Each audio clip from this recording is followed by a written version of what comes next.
Start in a minute. Is everybody all set? All right. Chief, come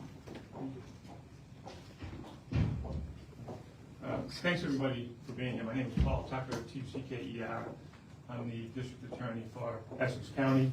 I'm here with Chief Gray, members of his command staff. First, let me say thank you all for your patience last evening. As you can imagine, when an event takes place at 6 p.m.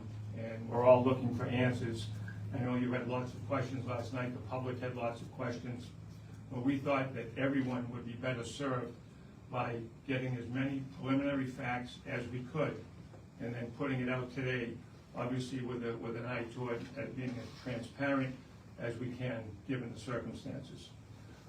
Last evening, shortly after 6 p.m., 3 North Andover police officers went to 125 Phillips Brook Road in North Andover. The purpose of going there was to serve a court-approved restraining order. The subject of the restraining order was 28-year-old Kelsey Fitzsimmons. Ms. Fitzsimmons was an off-duty North Andover police officer. She has approximately a year and a half on the job here with NAPD. 3 North Andover police officers were on the scene, one of whom was a supervisor. When one of the officers was escorting Ms. Fitzsimmons during the service of the court order, an armed confrontation took place. As a result of that armed confrontation, one of the responding officers discharged their weapon, which struck Ms. Fitzsimmons once.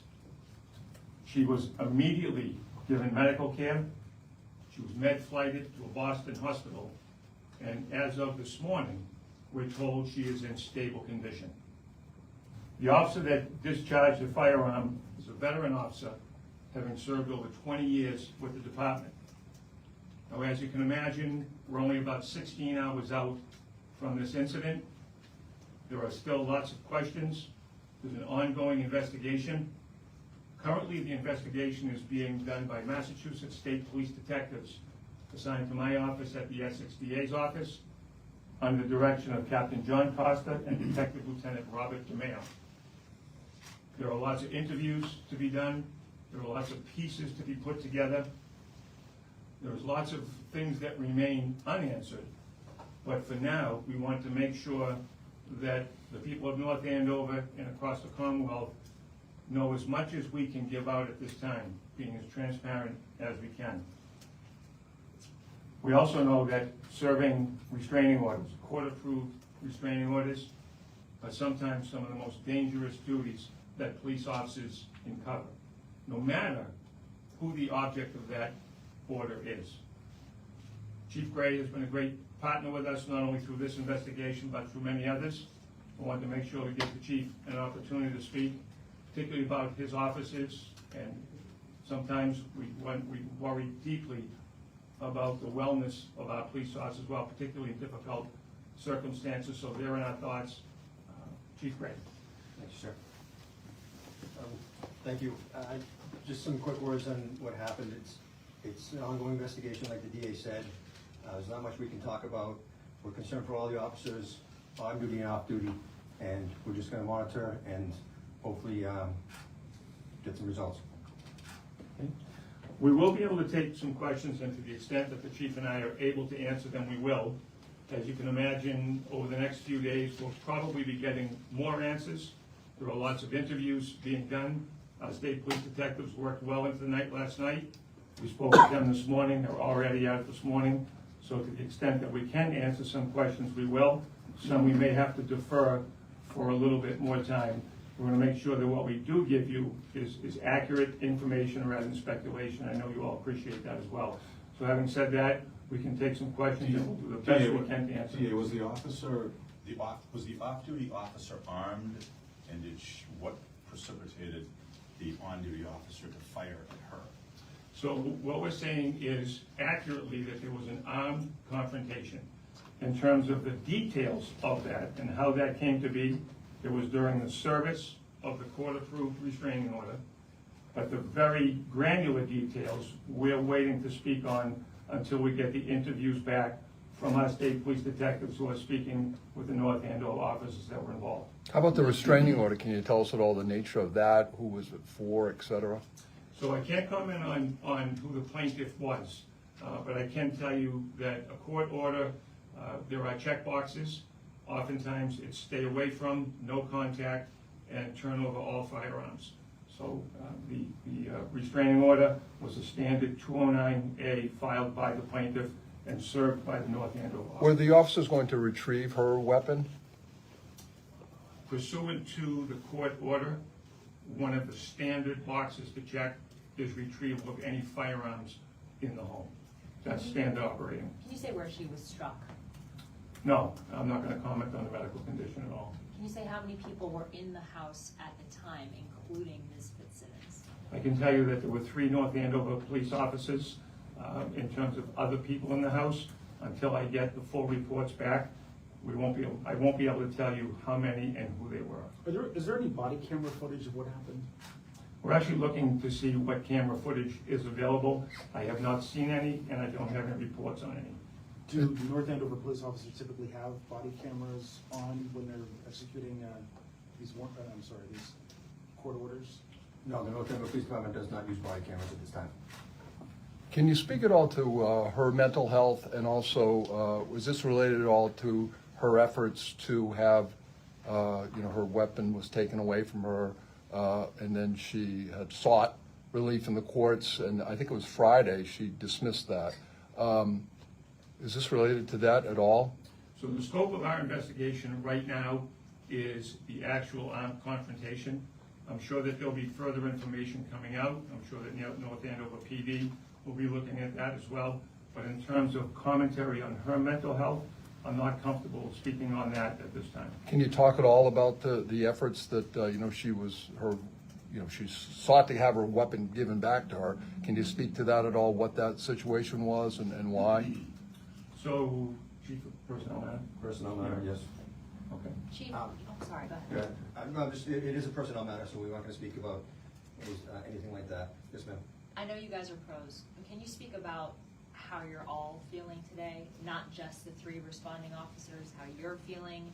What's the mood? I mean, it's a critical incident, and like a lot of critical incidents that police officers deal with, we all have our own way of, getting through it, whether together or by ourselves, and this is no different. Chief, she was a member of the department. Did she know the officers who were coming to her home? Did everyone know each other? I would assume so, yes. Can you talk about her as an officer on the department, what she was like, why she wanted to become a police officer? At this time, I'm not comfortable talking about that sort of thing. How about in terms of charges? I mean, will there be some charges at some point in time? And I would ask you just one other thing, that we have reports that she may have been involved in an incident in Maine at an Airbnb over the weekend, and then was involved in an accident on the Maine Turnpike. Is there any truth to that? Can you speak to that at all? Not specifically as to what occurred prior to what we've spoken about already, but what the lead up to it certainly would be something that would be part of the investigation.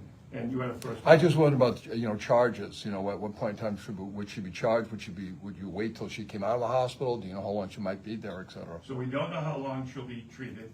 The good news is that she's in stable condition. In terms of charging, there will be meetings between our state police detectives and our senior trial team. We've already met this morning. As of right now, I can't tell you what those charges will be, except to say that our senior trial team will be working with the detectives, and to the extent that charges will come forward, they will fit what took place here. Well, I'm sorry but in terms of what's her status with the department right now, Chief? Is she suspended, administrative, et cetera?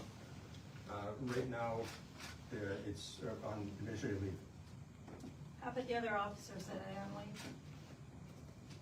Again, this is like the DA said, this is 16 hours old, so we're assessing the other officers, and we're going through our policies and determining what sort of actions may be taken as far as time off or any sort of other methods.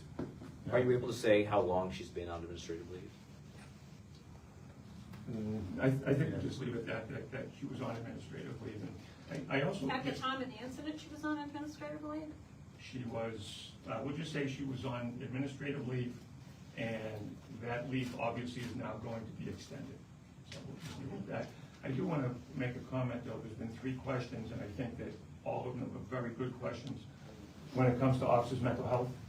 And think about the things that police officers have to face. Now, you take a look at the circumstances that are known to us that occurred in this particular incident.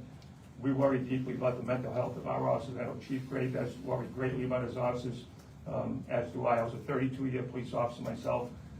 I know the struggles that the officers have, and I appreciate the questions, and I just don't want it to be lost in the swirl of the headlines that these are humans. These are police officers that have to make quick decisions, that use of potentially using deadly force.